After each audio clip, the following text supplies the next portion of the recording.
अस्सलाम वालेकुम everyone, this is Ayaan. Welcome to my YouTube channel. इस वक्त मेरे सामने जो है वो इथीरियम का चार्ट खुला हुआ है और इथीरियम के अंदर एक बड़ा अच्छा बाइंग का सेटअप बन सकता है।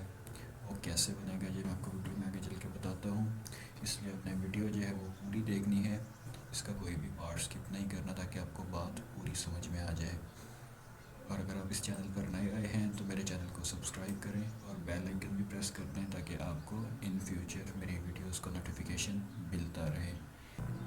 इथीरियम का जो एनालिसिस है ये मैं कोई ज़्यादा हैवी तरह के इंडिकेटर्स या कोई फैंसी ड्राइंग्स वगैरह करके नहीं, जस्ट सिंपल लैंग्वेज के अंदर जो है ना आपको समझाने की कोशिश करता हूँ। इस चार्ट के ऊपर आप देख सकते हैं कि ये दो एरियाज़ ऐसे एरियाज़ हैं जहाँ से इथीरियम को हैवी रेजिस्टेंस मिलती रही है।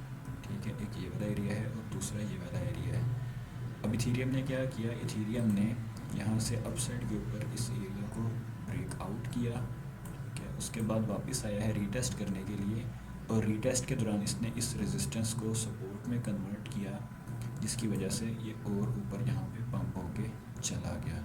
ठीक है, ये मैं आपको इसलिए बता रहा हूँ कि इस वक्त जो है इथीरियम ने ऑलमोस्ट यही वाला जो है वो सिनेरियो किया है। किस तरह से किया है कि आप देखें कि ये वाला जो एरिया है ये यहाँ पर भी रेजिस्टेंस है और अगर हम इसको हिस्टोरिकली देखें तो यहाँ पर भी हमारी रेजिस्टेंस बनती है।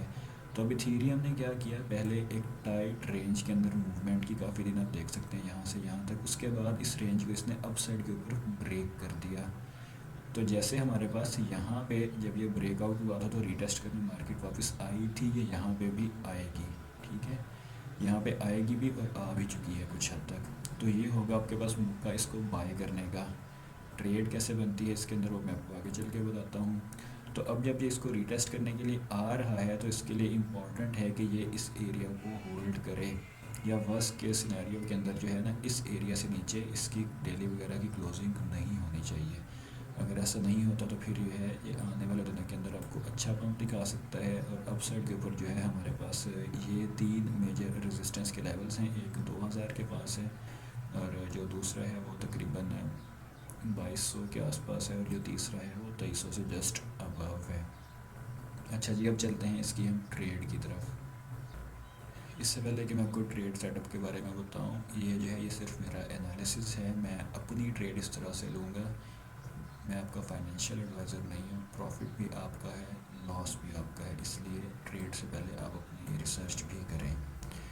अच्छा जी, अब देखें कि मैंने आपको बताया कि इथीरियम जो है वो जब रीटेस्ट करने के लिए आएगा तो वो होगी आपके पास बाइंग की अपॉर्चुनिटी। किस तरह से कि ये आपने इन 3 पॉइंट्स के ऊपर इसके अंदर एंट्रीज बनानी है।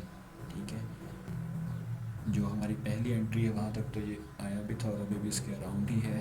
तो एक एंट्री जो है वो आपकी यहाँ पर बनती है, दूसरी जो है वो आपकी 1790 के पास बनेगी और जो तीसरी आपकी एंट्री होगी वो ये 1740 के पास बनेगी।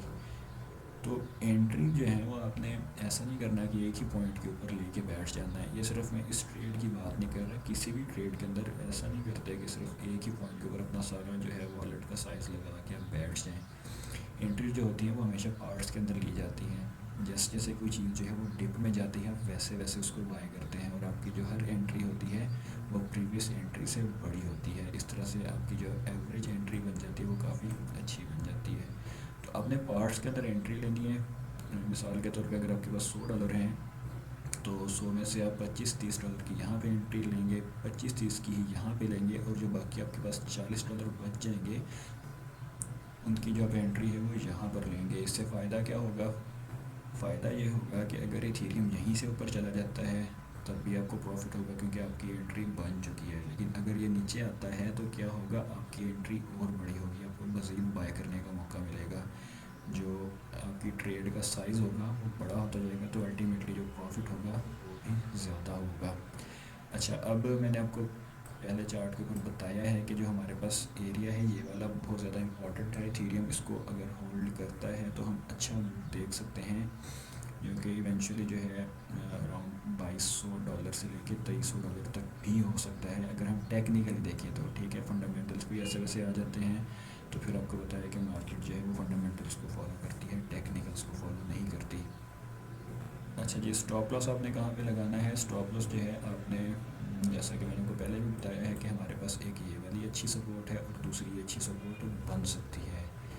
तो आपने इन दोनों सपोर्ट्स के नीचे अपना स्टॉप लॉस लगाना है अगर आप स्टॉप लॉस कंसिडर कर रहे हैं, या जैसे आपकी रिस्क मैनेजमेंट हो आप अपने उस हिसाब से भी जो है स्टॉप लॉस यूज़ कर सकते हैं। अगर नहीं करना तो भी आपकी मर्ज़ी है। वैसे मैं यही रिकमेंड करूँगा कि आप स्पॉट के अंदर बाय करें। अगर आपने फिर भी फ्यूचर करनी है तो लेवरेज जो है वो आपने कम से कम रखनी है। लेवरेज जितनी कम रखेंगे उतनी ही जो है ना आपकी ट्रेडिंग अच्छी होगी, आप ये बात नोट करेंगे। अच्छा जी, जो टेक प्रॉफिट्स हैं हमारे वो कौन से हो सकते हैं? टेक प्रॉफिट्स अपसाइड के ऊपर ये हमारे पास 3 रेजिस्टेंस के एरियाज़ हैं। आपने इनसे पहले पहले अपने टेक प्रॉफिट सेट करने हैं। एक जो है वो आपका पहला टीपी जो है वो 1990 के अराउंड हो सकता है, और जो दूसरा है वो 2135 2130 के अराउंड, और जो तीसरा टीपी है वो ये हमारा 2290 के अराउंड बन सकता है। अब जैसे आपने एंट्रीज पार्ट्स में लेनी है यहाँ पे, वैसे ही आपने टेक प्रॉफिट्स भी अपने पार्ट्स के अंदर जो है ना यहाँ पे अपने प्रॉफिट बुक करना है। अब ये नहीं वेट करना कि एंट्री यहाँ पे मैंने ले ली है तो अब मैं वेट करूँगी जब तक यहाँ पे नहीं जाता मैं अपनी ट्रेड को क्लोज़ ही नहीं करूँगा। ऐसे नहीं करते, हर एक टीपी के ऊपर आपने कुछ ना कुछ ट्रेड क्लोज़ करके प्रॉफिट बुकिंग करते जाना है। जैसा कि आप सबको पता है कि इथीरियम की जो है वो नेक्स्ट वीक एक बहुत बड़ी अपग्रेड होने वाली है, जिसके बाद इथीरियम जो स्टेकिंग पर लगे हुए हैं वो अनलॉक होंगे, तो डेफिनेटली जो है हमें कुछ सेलिंग प्रेशर इथीरियम के अंदर देखने को मिलेगा। तो इस चीज़ को भी हमें ध्यान में रखना है, अपना रिस्क जो है वो मैनेज करके ट्रेड करनी है। पार्ट्स के अंदर आपको मैंने एंट्री लेने का इसलिए कहा है कि BTC जो है वो एक करेक्शन दे सकता है, अभी तक करेक्शन के चांसेस मौजूद हैं। तो इसीलिए मैंने ये 2 से 3 आपको जो है ना एंट्री के पॉइंट्स बता दिए हैं, ताकि जैसे जैसे नीचे डिप के अंदर है आप वैसे वैसे अपनी एंट्री जो है उसको बिल्ड कर सकें। चलें जी, उम्मीद है कि आपको समझ आ गई होगी। See you in the next video.